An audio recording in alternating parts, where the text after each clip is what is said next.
Je voudrais pour commencer saluer la tenue de cette rencontre de haut niveau qui témoigne de l'importance accordée à la recherche de solutions concrètes à la crise sécuritaire que traverse Haïti. Au nom du Conseil présidentiel de transition, du gouvernement et du peuple haïtien, je voudrais exprimer ma profonde gratitude au président de la République du Kenya, Dr William Ruto, ainsi qu'à son gouvernement et au peuple kényan pour avoir accepté de prendre le leadership de la mission multinationale d'appui à la sécurité en Haïti. Ce choix courageux, au-delà même du continent africain, traduit un sens élevé de la solidarité internationale et un engagement profond en faveur de la dignité humaine. Je veux également exprimer ma profonde reconnaissance aux États-Unis d'Amérique, au président Donald Trump, ainsi qu'à son gouvernement et au peuple américain qui continuent de soutenir le peuple haïtien dans ce moment difficile. Ils demeurent des partenaires essentiels pour la réussite des chantiers de la transition, en particulier le rétablissement de la sécurité. Notre gratitude va également envers tous les pays qui ont contribué en personnel à la mission multinationale. La Jamaïque, les Bahamas, le Salvador, le Guatemala, le Belize, ainsi que l'ensemble de nos partenaires qui depuis des années accompagnent Haïti sur cette voie. Je tiens à saluer quelques amis autour de la table, représentants du Canada, de la Barbade, Premier ministre Mia Mottley, qui est un grand défenseur d'Haïti au niveau de la CARICOM. Merci.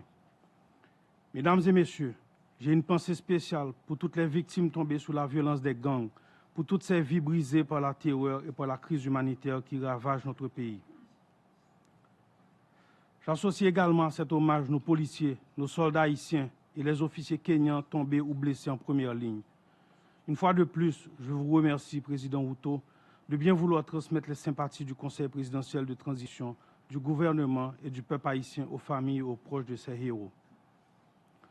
Aujourd'hui, 12 millions d'hommes, de femmes et d'enfants dépendent du soutien accru de la communauté internationale, que nous appelons de tous nos vœux et pour lequel nous poursuivrons avec détermination notre plaidoyer tout au long de cette 80e session de l'Assemblée générale des Nations unies. Haïti ne peut et ne pourra faire face seul à cette crise sécuritaire alimentée par des réseaux criminels transnationaux. Il est urgent que la communauté internationale se tienne aux côtés du gouvernement haïtien pour apporter des réponses concrètes et durables au rétablissement de la sécurité. Le président Ruto l'a mentionné déjà et je veux le renforcer. Mesdames, Messieurs, en dépit de l'intensification des opérations menées par la police nationale d'Haïti, les forces armées d'Haïti et la mission multinationale d'appui à la sécurité, les défis restent immenses. Malgré la bravoure des contingents déployés, la MMAS demeure limitée dans sa capacité d'action. Sous-équipée et en sous-effectif, elle n'a pas encore pu sécuriser durablement l'ensemble du territoire national et les gangs ont exploité ces lacunes pour se réorganiser et étendre leur influence. Aujourd'hui, nous avons besoin davantage de personnel, de moyens logistiques, d'équipements appropriés, de financements suffisants et de renforts opérationnels pour briser définitivement la puissance de feu de ces groupes criminels. Mesdames, Messieurs, le gouvernement a augmenté significativement les ressources allouées aux forces de sécurité nationales, intensifié le recrutement à la fois pour la PNH et la FADH et accéléré l'acquisition de matériel et d'équipements. La priorité est de permettre à chaque citoyenne et à chaque citoyen de circuler librement sur l'ensemble du territoire national.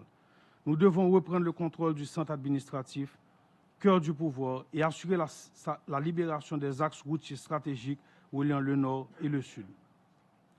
En parallèle, la machine électorale est en marche.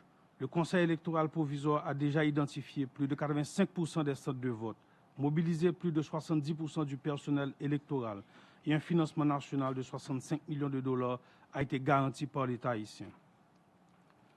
La volonté politique est là.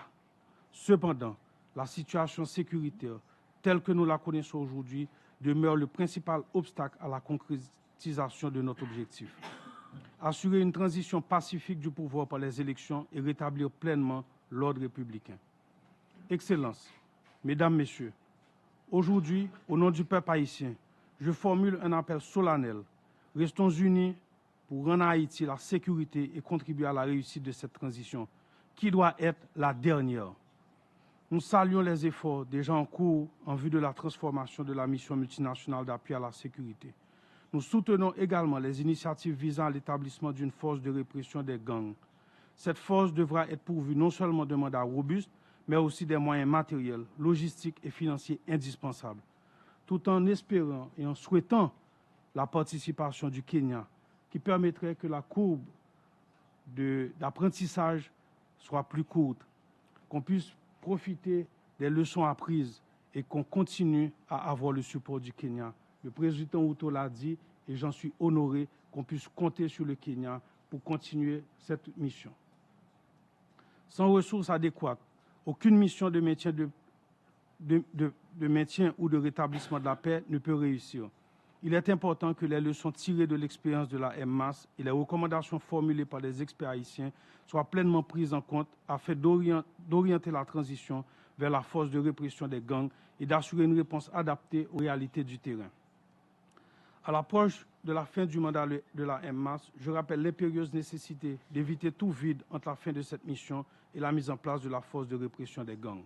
Un tel vide serait fatal pour Haïti et ne ferait qu'aggraver une crise sécuritaire déjà insoutenable. J'en appelle à la solidarité de toute la communauté internationale et plus particulièrement à l'engagement des membres du Conseil de sécurité face à l'urgence de la cause d'Haïti. Les voix de 12 millions d'hommes, de femmes et d'enfants s'élèvent pour réclamer la paix et la stabilité. Ne pas répondre à cet appel aujourd'hui serait manquer à des engagements qui sont au cœur de la Charte des Nations Unies et qui fondent tout le système multilatéral. Ce serait surtout tourner le dos à une nation qui, bien que meurtrie par une tragédie humaine sans précédent, continue de lutter avec dignité et ne demande qu'à être accompagnée dans sa quête de sécurité et de stabilité. Aujourd'hui, l'heure n'est plus aux promesses, aux plaidoyers ou aux négociations interminables. L'heure est à l'action, une action urgente, décisive et concertée.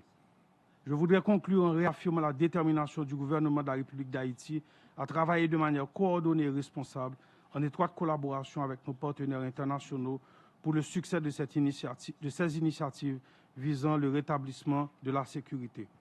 Ce combat, nous devons le mener ensemble, car il y va non seulement de l'avenir d'Haïti, mais aussi de la paix et de la sécurité régionale. Asante Sana, je vous remercie.